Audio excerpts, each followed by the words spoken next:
Don't call it ghetto fabulous, just call it fabulous. Hello, and welcome to Here in LA, Hollywood Edition. This is our third episode of Talking to the People of Hollywood. Earlier, we chatted with Lenora Claire and then William G. Unforgettable interviews. Go back and check those out if you haven't heard them already. Today, we meet a wonderful woman, a native Angelino who grew up in and around Hollywood, Christina Ortega, who's a singer, a cemetery fan, and so much more. You know, let's let her introduce herself. Hi, I'm Christina Ortega, and I'm an indigenous Chicana writer, speaker, musician, humorist, and troublemaker. And I try to use my gifts to challenge the white supremacist status quo. I am the possible time-traveling love child of Emiliano Zapata and Dorothy Parker, pending test results. We are in Hollywood with Christina. How do you pronounce your last name? Ortega. Ortega. I'm from Chicago. I know nothing about how to speak Spanish. Are you from Los Angeles? Born and raised, baby. Really? Yeah, born right here. Kaiser on Sunset. No kidding. Dude, seriously. What high school did you go to? I went to parochial schools, and then for the very last year of school, I went to John Marshall High. The famous John Marshall. The famous John Marshall Which High. has been in so many movies. Hot for Teacher, Van Halen video. I know that the football field, parts of Greece were filmed Yeah, there. my older sister was actually going there at that time. And I think actually bumped into John Travolta. Wow. Well, I mean, John Travolta still is an LA person. Yeah. You still might bump into him. You never know. Parochial means private school. Parish school. In Catholic. your case, Catholic. Yeah. Did Catholicism in LA, Catholic school in LA, did that make you a more religious person or a less religious person? You know, I think being raised Roman Catholic anywhere makes you really Catholic. You really, it's universal in that regard. I go to an Episcopal church now in Koreatown, First Congregational. Oh, that's not Episcopal. What is it? It's Congregational. What does that mean? That's the name of the denomination. They trace their roots to the Pilgrims. That's why their school is called the Mayflower School. Yes. Yeah. With those creepy statues. Yeah. Have you played in there? No, but I've gone there. It's a beautiful church. Beautiful Yes. aesthetically, but it's if I were to go to a church, that would be the church I would This visit. is how little I know about this church. Oh. Well, I went for maybe a year and then COVID hit. Yeah. And now I just watch it on YouTube every Sunday. Yeah. But I missed the communion. It's a really cool church. If you're going to go to church, that's when I would give my stamp of Have you approval. heard that organ in full? Oh, yeah. Do you know they do an organ crawl every year? I've never heard such a thing. Oh, yeah. It's a nominal amount of money. And of course, they didn't do it with COVID. But at least once a year, they'll have an organ crawl, which is you actually get to walk and crawl around the mechanism of the machine. Of that particular Of organ. that particular organ. See, this is where my head is in the gutter. I thought everybody brings booze.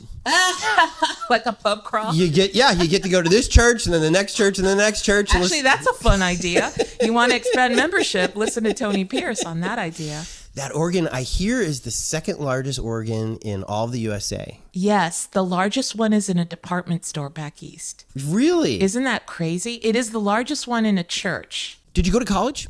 I did. Where'd you go to college? LA City College, right up the street. What? Yes, sir. Lots of famous people went there. Clint Eastwood, Charles Bukowski, Alvin Ailey, Frank Gehry. I heard that. Diana Canova went there. I started out as a film major there. Mm-hmm. And they have an excellent film school there. Their cinema and TV arts is a fantastic program. But at some point, I found my way to the music department and realized these were my people.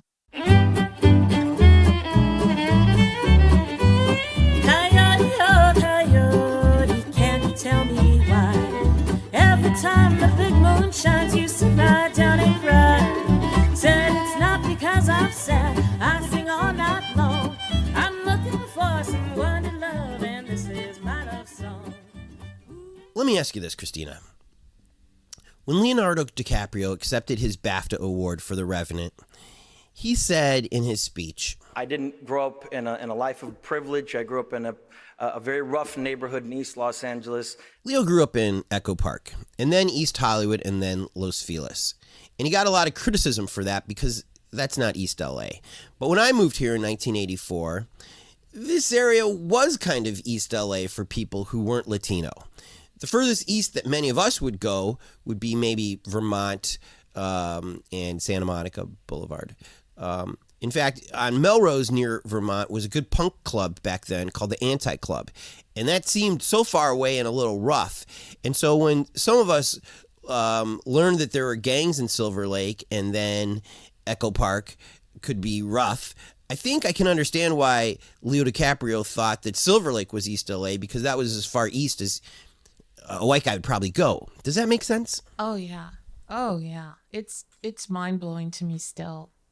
You know, the thing about Echo Park, Silver Lake, Los Feliz, this is all my home turf. And it's called NELA, Northeast LA. I'm okay with East Side. That's different from East Los Angeles. Okay. East LA is a distinct part of LA County.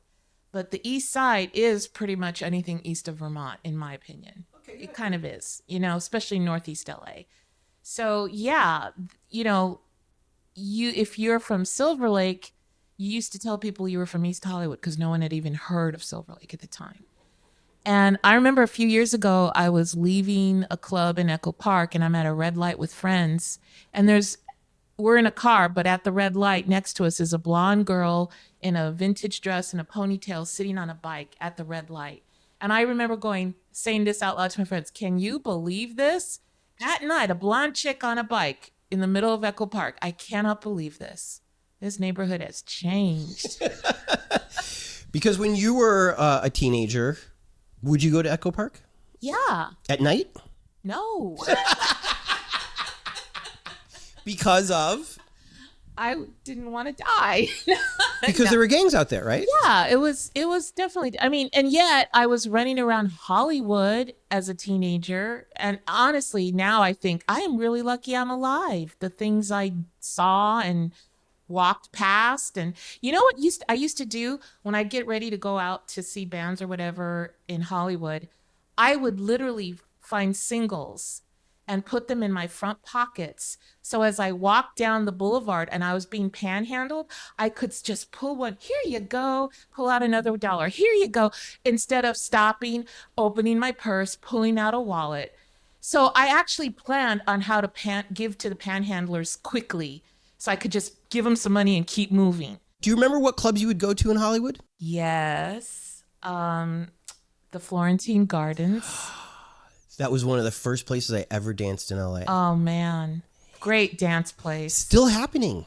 Is it? Yes. Really? Not that often, but every now and then I will see kids lining up. I loved going to see ska and reggae bands. Where'd you see that? Well, at this notorious club on Sunset called the On Club, which at that time, my best friend was a Chinese girl, but her family came from Jamaica.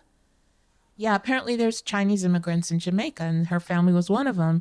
And so she and I would go to this club. And I remember one time her uncle wanted to come with us. And he's like, oh, yeah, there's this really good reggae band that they're from Kansas City, but they're really good. I'm like, really? Okay. So we went with him. It was like, but the On Club was such a seedy place. It would let people, young kids like me and my best friend in as long as we were there with her uncle. Sunset and what would you say? Well, this was closer to Silver Lake, the On Club. But yeah, On Club, the building is still there. It's amazingly enough. More east than Akbar, would you say? Yeah, definitely. Closer to so like the Silver Lake Junction area. Yeah. It was closer to where what's that place I'm thinking of? Well, the Black Cat maybe? Further east than that. Oh, so where it's near where Silver Sun liquor store is. Yes. Kind of near there. Yeah. The Silver Lake Lounge area. Yeah, near there. Oh, wow. The building's still standing. It was a pretty amazing club. It was one of the second skankiest place I've ever stepped foot into in my life. Okay, what was the first? The first, oh my God. The first was, this was about 10 years ago. I went to see a friend. She was new to doing stand-up. So I went to see her perform at this. It was one of these venues. It wasn't a club per se. It was just one of these rooms.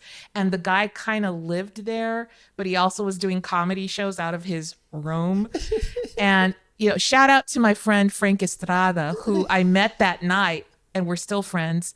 This is how my friend and I talked about it when we left. I said, I feel like I have to go get tested for hepatitis after being in that room. And she's like, no kidding. I was like, I want to douse myself with Purell and burn my shoes when I get home. We even thought, I think they filmed snuff films here. Like, it was that gross. It was so disgusting. But, now I can wax nostalgic that kind of Hollywood no longer exists.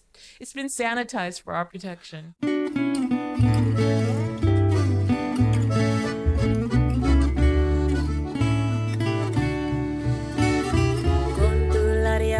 Vaquero, en gran caballo y bajo un cielo de azul,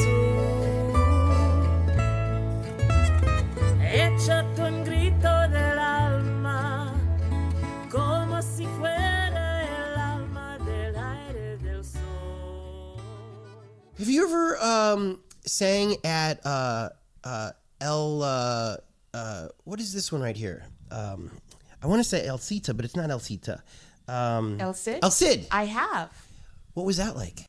Oh, I love El Cid. That's one of my favorite places in LA. There's such a vibe there. There is. Such a genuine, historic, romantic, and mysterious vibe there. You know what? Oh my God, I just remembered.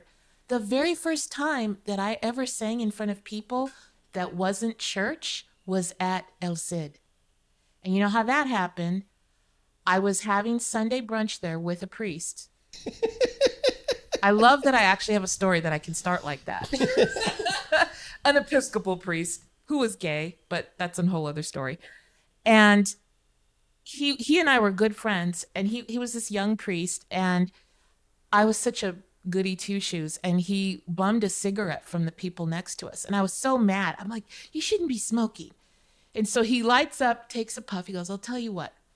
Like the devil, smoking a cigarette and making a deal for my soul. He says, I'll give up smoking if you get up and sing. Wow. And I said, okay, fine. And so I walked up to the band that was playing, and it was this all-female jazz band. And so I went up to them and I said, excuse me, can I sing something for you? Oh, sure, honey. What do you want to sing? So my favorite tape growing up was a tape of Ella Fitzgerald on one side and Nat King Cole on the other. You cannot have a better voice training than that. Sure. So I said, how about an Ella Fitzgerald song? And I named this song. And so they kicked it off right away. They knew it. And I started singing. And then I realized that song was part of a medley. So I only knew one verse. And I said to one of them, he said, I only know the one verse. She said, it's okay, honey, just repeat it. I'm like, okay. Like, literally, that was my first time singing secular music up in front of people because of a bet with an evil priest. Evil, he sent you down a path of music delight. He did. Now, one reason I love El Cid and one reason I wanted to do this Hollywood podcast is nobody would think that place even is a music place. If you're driving down Sunset, you see the cool sign, you probably think they sell tacos in there. Yeah. Which I don't even think they do. No. And then you go there and you start walking down those stairs and you're like, what is this? And to your point about the story about the guy who had comedy in his bedroom or whatever it was, his room. I kind of feel the same way about this, that they just kind of like figured out we could do something here. Yeah. What could we do here? And then they maybe, again, I bet you the real story is better than this story, but this story ain't bad. They were like, well, let's make sure there's incredible tile. Let's make sure there's incredible ironwork. Let's put murals on the wall.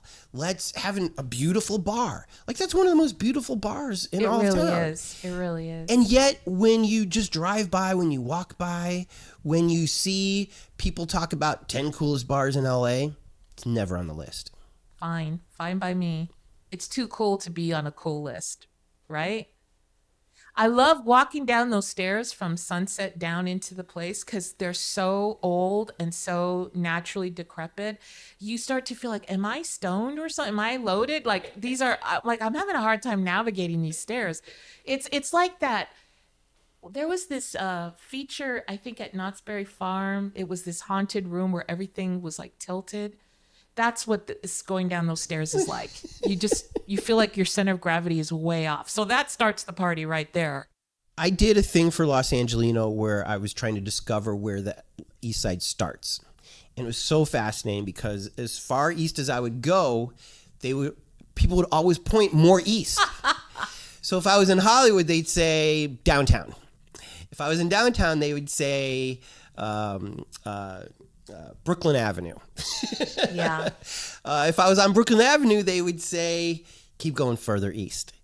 And when I was in Boyle Heights, I think I asked the people in Cosados as well, where it was, I noticed that El Pollo Loco had a line. And I was like, we are in Boyle Heights. There's an El Pollo Loco there? Oh. On Cesar Chavez. Wow. And I asked a guy who owned a tattoo parlor. I was like, what is this? He goes, that's good ass chicken, is what that is. I go, but come on. This is like a cartoon show of what a Mexican place should be, right? Mm-hmm. And he's like, it's just chicken, man. Yeah. You're thinking too much. Yeah. If it's tasty, it's tasty. But I was like, there's not a mom and pop chicken place or in this neighborhood that is as good as that. And he's like, maybe, but that's right there across the street. That's probably what these people are thinking. Do you think that non-Latinos overthink things sometimes? About things like that? I think just people in general, we're creatures of not only habit, but convenience. And so if it's easier and cheaper to get it from this place than that place, that's where I'm going to go. You know, I want to recommend to you a podcast called The Racist Sandwich.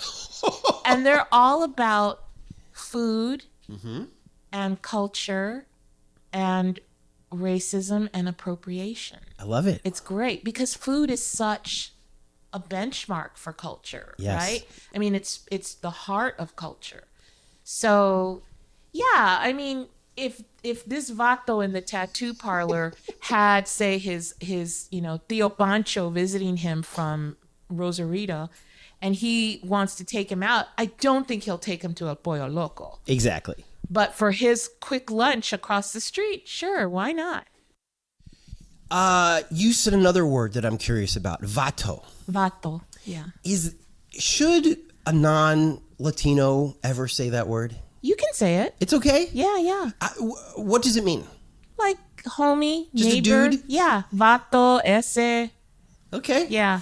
I ask because the LA Times' columnist, Gustavo Arellano, yeah.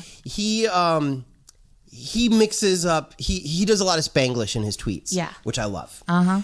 But as a black man who barely knew French, let alone Spanish, I don't know what's acceptable, and I want to be a good neighbor. I want to be a good person, but I don't want to offend anybody.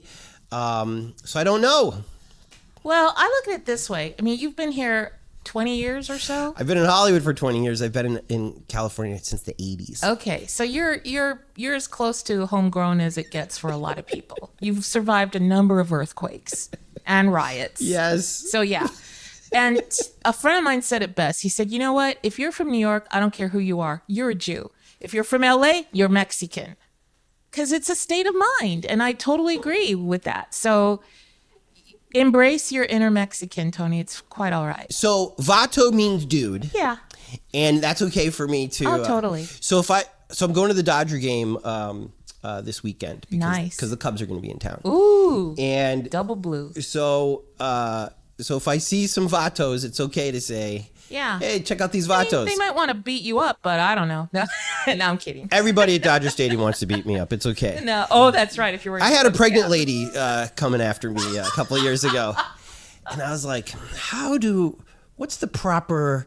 And the lady, the friend of mine who was with me was like, the proper thing to do is to leave. You're not going to win this confrontation. Una blanca palomita de ojos negros, negros, negros.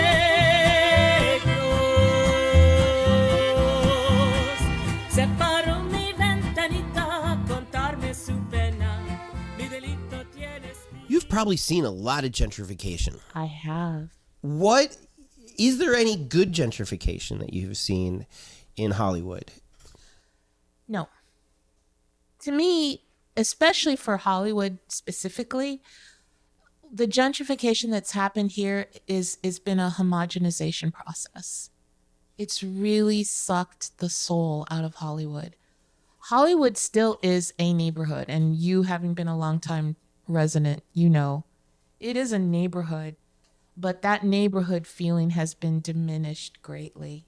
It's become the playground for certain people. And, you know, that's fine. I get it. You've got to have commerce. You've got to have places for people to spend their money.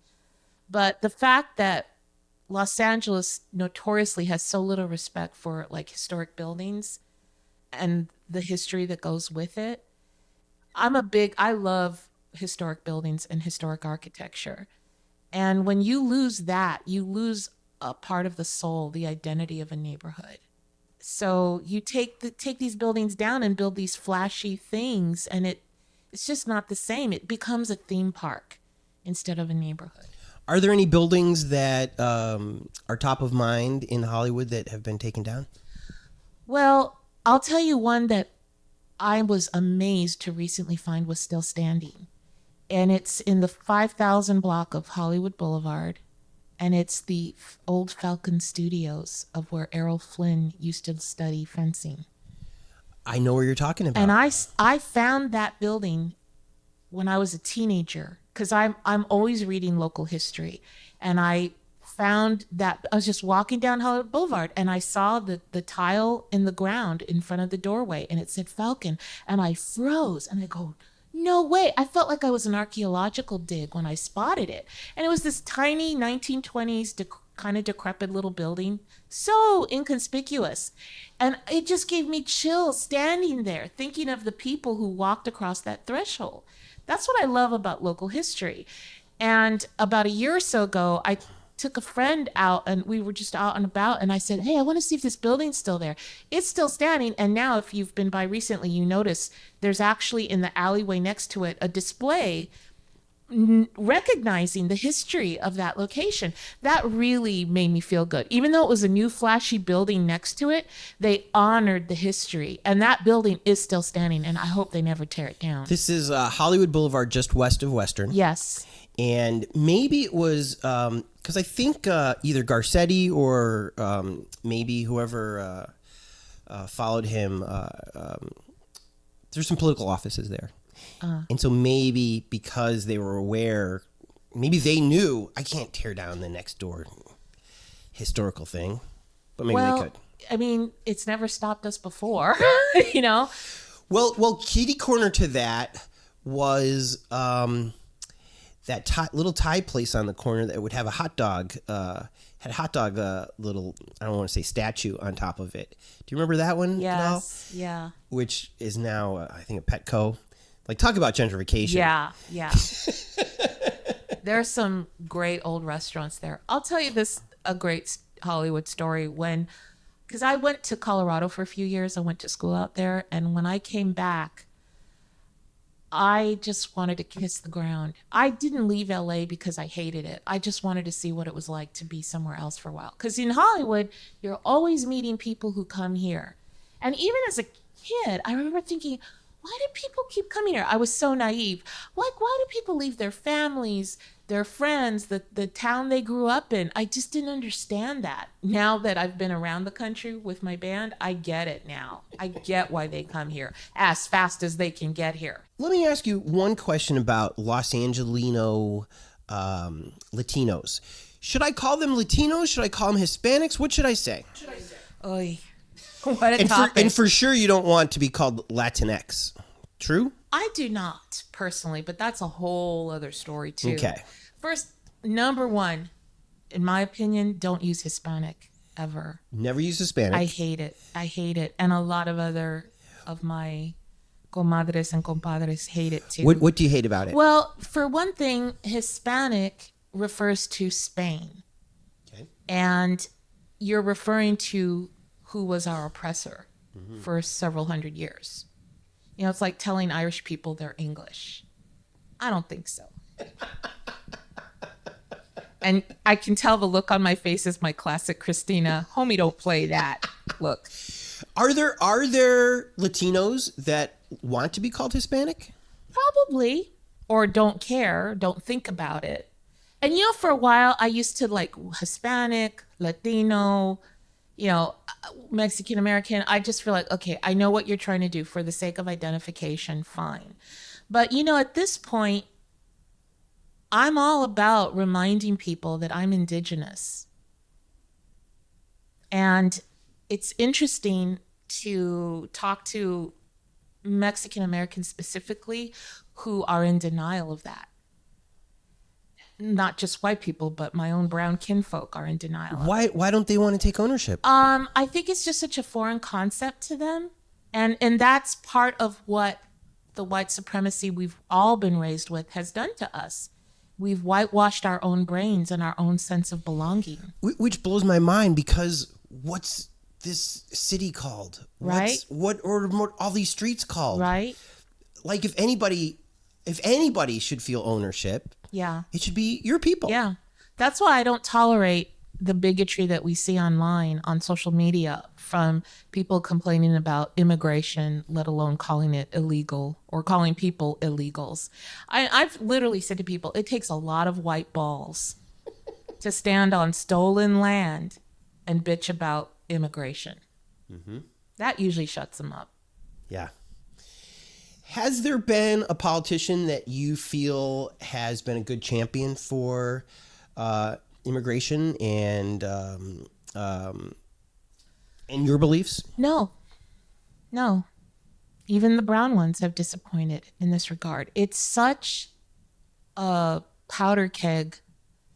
It's become a football for both parties to bat it around. One is clearly anti-immigrant and the other pretends to be pro-immigrant but does nothing about it. Mm-hmm. And a lot of brown politicians will sell us out for the sake of getting ahead. This is nothing new, unfortunately. Do you consider Eric Garcetti a champion of anybody? Nope. Himself, he's a champion of Garcetti. How do you feel when he speaks Spanish? Not that excited. How do you? I feel like it's pandering. I mean, fluent or not, the fact that you can speak Spanish just makes you more of a snake. It's more of a trick. If you're not going to serve, you know what? I don't care if you're a white man or not. If you're a white man who has a heart for people, all people, we'll be able to tell that. I don't need you to speak Spanish. Bernie Sanders, I'm pretty sure, speaks no Spanish, but I'd give that man a kidney if he needed one. You hear me, Bernie? I'd be honored. If anything, I would feel like you should be more of a champion to people if you know their language that well. You would think, but again, with politicians, and I know there are some good politicians. I feel stupid saying that, though. It's like people who try to say there are some good cops. It's the same thing. Truly, the people who care about immigrants are the people who are sheltering them, feeding them, helping them find work, homes, healthcare. And, you know, that is something that I got from my Catholicism, I will say this. Talking about the poor and serving the poor is something that Catholics talk about. Absolutely. And that is important. And I'll call them real Christians. Real Christians, because Jesus was crystal clear about that. Yeah.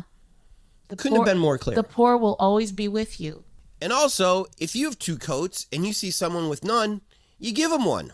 How hard is that? You know, my mother and I did not have a great relationship, but I learned some good lessons from her even so. And one of them was she was coming out of church, and these two, you could tell, newly arrived Mexican men came up and asked her if she needed any work to be done. And she didn't have anything to hire them for, but she opened up her wallet and gave them whatever money she had. And she said, "Welcome. God bless you. Take care of yourselves." I cried when that happened. I was so moved by that. I don't care how many times you go to mass. I don't care how big your church is. If you're not feeding and clothing the poor, everything else you say and do is empty. We have a sheriff with a Latino last name. Yeah. Is he Latino? I don't know. I'll go ahead and assume that he is, but I also feel he's a pretty evil dude, pretty corrupt. Yeah. That's gotta hurt. I hate to say that it kind of doesn't hurt, because the last thing I'd ever want to call myself is cynical. I really don't want to be cynical. The fact that I get moved by things, even hurt by things, I take that as, you know what, that's a good sign, Christina. That means your heart has not turned to stone yet. So I'm okay with feeling my feelings. Hey, I'm Latina. You want to know how I feel? Just look at my face. I don't need a mood ring. That's my face. Well, I'll put it this way: in the I don't want to call it the black community, but among black people, when we see sellouts, and we call them Uncle Toms, who are doing things, especially politically, that they know are against what is best for their people, we lose our minds. And we can't believe it, especially when we thought they were on our side. And so I can't imagine a black law enforcement person who, and they try to put this on Kamala Harris. They try to say, well, you know, she's a cop. She put as many black people in jail as the white people did, so you shouldn't really trust her either. Nope. And so... who, by the way, she had the nerve to tell Central Americans don't come. She's the daughter of immigrants. Hello. Talk about hypocrisy. But go on. But the way that I saw this was, don't come right now because we're trying to work things out. And we don't want to see you in cages. We don't want to see your kids separated from you. Am I being naive by looking at it that way? That's awfully generous and optimistic. And I'm not saying you're necessarily wrong. Mm-hmm. Because right now we know at the border it's all messed up. It really is. We know they don't even know what to do with the people that got separated under Trump. And Lord knows Congress isn't really going to give them any answers. Well, the BBC just did a story on the conditions of the holding camps still. And nobody that I know who's a white liberal is talking about it, because all they cared about was getting rid of Trump. Mm-hmm. And yet the same treatment is going on. That's what makes me enraged. Yeah. But to your point about, does someone like Sheriff Villanueva, cause me grief or disappointment? To me, this is an example, one of a million examples of why representation is only the tiniest bit of reward. Yeah, representation matters, but you have completely violated it if you are still a proponent of white supremacy and systemic racism. And the sheriff department most definitely is. When I hear about gangs in the sheriff's department, because, they were also in the LAPD and still are. I mean, hello, one word for you, rampart. I look at Villanueva first as a cop before I think of him as kinfolk. He's a cop. Plain and simple, and a very corrupt one. So to me, he's just another person perpetuating the violence that is law enforcement in this country. But and to your point about, don't live up to the stereotype. Sure, in terms of violence, like gangs, legit gang violence and stuff, that I can agree with. But all the other stuff about what you eat, how you dress, how you talk, where did you go to school, you know what, they call that respectability politics. And I like anyone who is just going to be themselves, full on.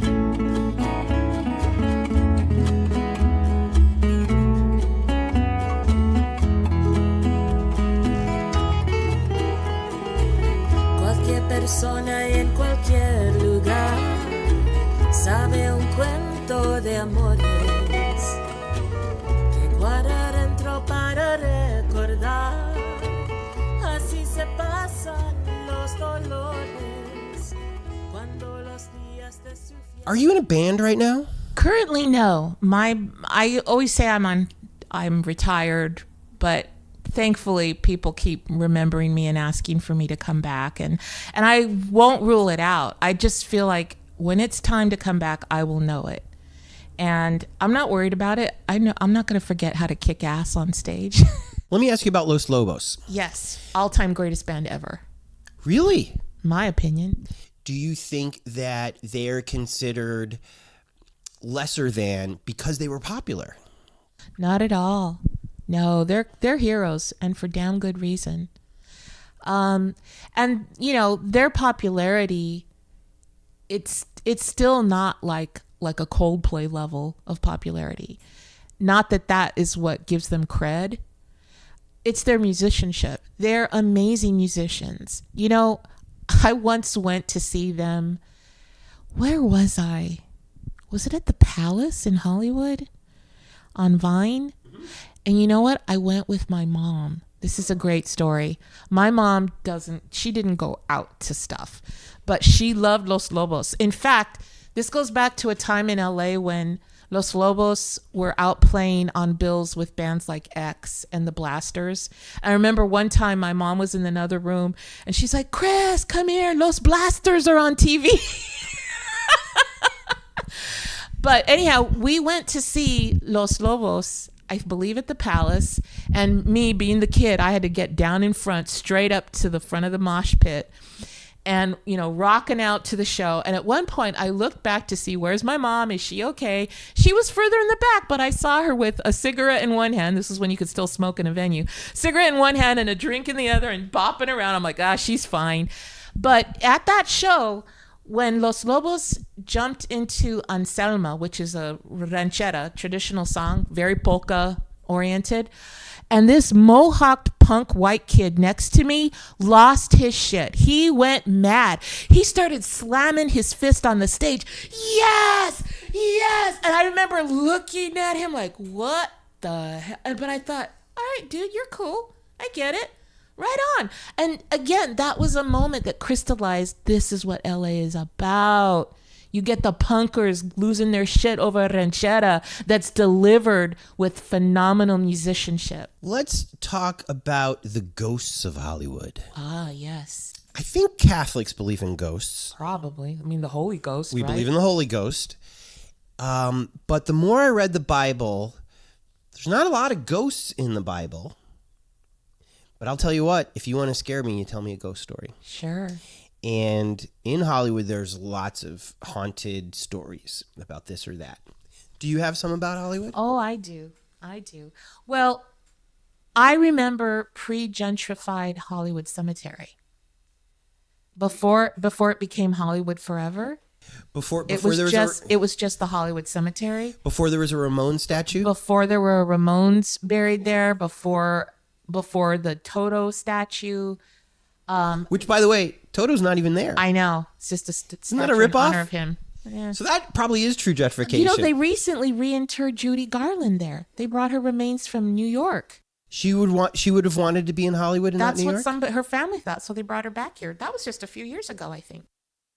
So you remember going to the true Hollywood Cemetery? When it was literally a disaster, a desolate zone. It was? Oh, yeah. The grass was dead everywhere, weeds growing everywhere, that pond in the middle, brown and disgusting. No birds, no swans were hanging out there. And exploring cemeteries is one of my favorite things. Is it really? Oh, yeah. I'm a cemetery geek. And I remember hanging around the cemetery with a friend, and my constant thing was, you know what? Someday when I grow up and I have a lot of money, I'm going to buy this place and fix it up. Because I could see how beautiful it was. And I could, the history there is incomparable. And someone beat me to it. Some white dude got money before me and bought it. Thank God for him. But hats off to him. Yeah. I was just thinking the other day, I know it's a little too soon, but I should find a plot for myself there, because you know what? Where else would I want to spend eternity but the coolest place where they have concerts, movies, music, I mean, come on. And it's all dolled up now. It's beautiful. It's actually very beautifully restored. When I was, a teenager, walking around, imagining that someday I would own this place. And we found ourselves inside the mausoleum where Rudolph Valentino is buried. And one of my friends, this was actually had a really big impact on me. And she said, hey, the acoustics in here are great. Why don't you sing something? And so I did. And I sang Ave Maria in front of Valentino's crypt. And while I was singing, I thought I heard another voice singing with me. But we were the only ones in the mausoleum. And as we were leaving the mausoleum, a woman came up to me. She was outside. She's just an older woman, and she actually was wearing all black. But she said, I want you to keep singing. And and there was just something about her. She seemed like somebody from another time. I don't know what it was. It was just, I don't know. Maybe it was just the fact that we were at Valentino's crypt, that we were at a cemetery, and this lady's wearing all black, which in LA is a real commitment to style because it's so hot here. And she was too old to be a goth kid. So she said, I want you to keep singing. And the way she said it to me, it felt almost like a command. Like, I actually feel like that was one of the moments that made me think I should become a singer. So that's just one of many reasons why that cemetery has a special place in my heart. I feel like this woman was from another time and was basically speaking out to the gift that I couldn't acknowledge yet. So I love it. That's one of my ghost stories. Christina, thank you for spending time with us today. Thank you, Tony. It was my pleasure. Isn't that beautiful? Here in LA is produced by myself, Tony Pierce, and the miraculous Jordan Katz. Editing, mixing, and music supervision by Jordan Katz. Songs by Orgone and Jordan Katz. Thank you so much for listening to us. We put out new episodes every Monday and Thursday, and we have a detailed corresponding blog post that goes with each interview and can be found at hereinla.com. Ma, we got a .com. Special thanks to Cindy for creating the logo. Special thanks to Jen Adams for inspiring me to do this in Kim and Oz's backyard. Shout out to Jordan for joining forces with me and really making this happen.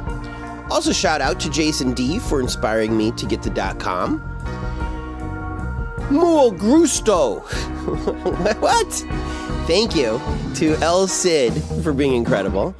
And of course, shout out to Los Lobos for being so wonderful and so much more than just a band from East LA. People are asking how they can help support this podcast. And thank you. All that will happen soon.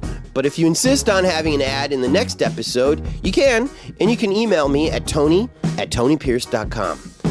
Adios from Hollywood, vatos!